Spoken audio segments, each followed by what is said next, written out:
Yo, what's up mga idol? Meron ka bang basher sa mga post mo? O kaya naman, ayaw mo itong ipakita sa isang tao, pero ayaw mo itong i-block? Yo, this is Lucas for 17th tutorial video.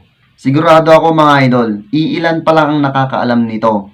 Kumbaga, nag-aaway kayo ng boyfriend mo, nag-aaway kayo ng girlfriend mo, o kaya yung asawa mo. At gusto mo, hindi mo niyang makita yung mga post mo mismo.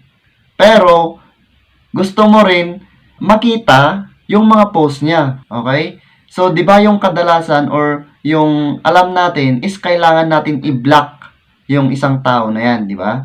Pero, yung disadvantage niyan, kapag blinak mo yung isang tao, hindi mo na, hindi ka na makakapag-send ng message, hindi mo na makikita yung mga post niya, at hindi rin niya makikita yung mga post mo. And of course, hindi rin siya makakapag-send ng message sa'yo.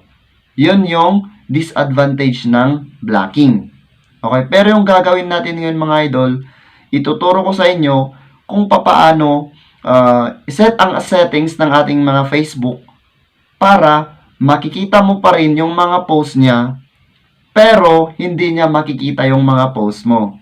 At nakakapag-send ka ng message sa kanya, at nakakapag-send din siya ng message sa'yo. Panoorin mo to hanggang dulo idol. Napakadali lang, sabi ko sa'yo. So, ngayon mga idol, punta lang tayo sa ating Facebook application at i-open ang ating Facebook account. Okay, so first, hanapin lang natin yung pangalan or i-search nyo yung pangalan ng taong ayaw nyong makita or makakakita sa inyong mga post. I-try natin itong si Madam Shirley Ann Ongay Antonio na laging naghahanap ng friend. For the sake of this video, i-try lang natin itong si Madam Shirley Ann. Okay? So, dito, sa kanyang pangalan, doon sa right side, meron kayong makikita dyan na tatlong dots. Or that is what we call the ellipses sa mathematics. Okay? And then, second, ito, punta kayo sa block.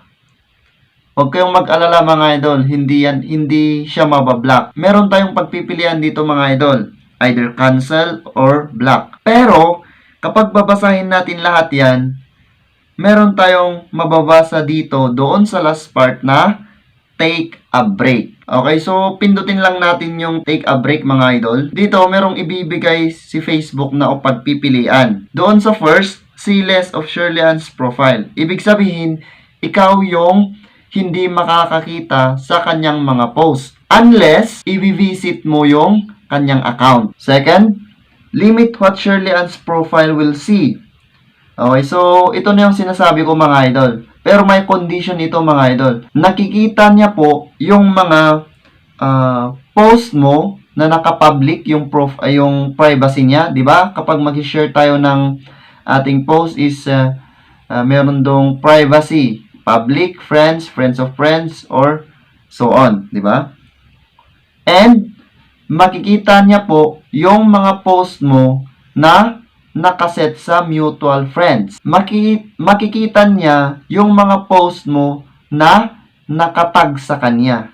Okay? Pero kapag hindi mo itatag sa kanya at nakaset ito sa friends, hindi niya makikita mga idol. So, i-click lang natin yung C option. Tapos, piliin natin yung pangalawa. And then, save mga idol. Yun na. Tapos na mga idol. So, yun lang mga idol. Napakasimple.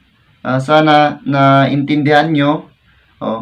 Huwag kayong mag-alala mga idol hindi niya mapapansin or hindi nila mapapansin na naka-hide yung mga post mo sa kanya. So, kapag ginawa natin yan, parang safe tayo doon. Kasi, hindi malalaman ng tao na yon na parang iniiwasan natin siya.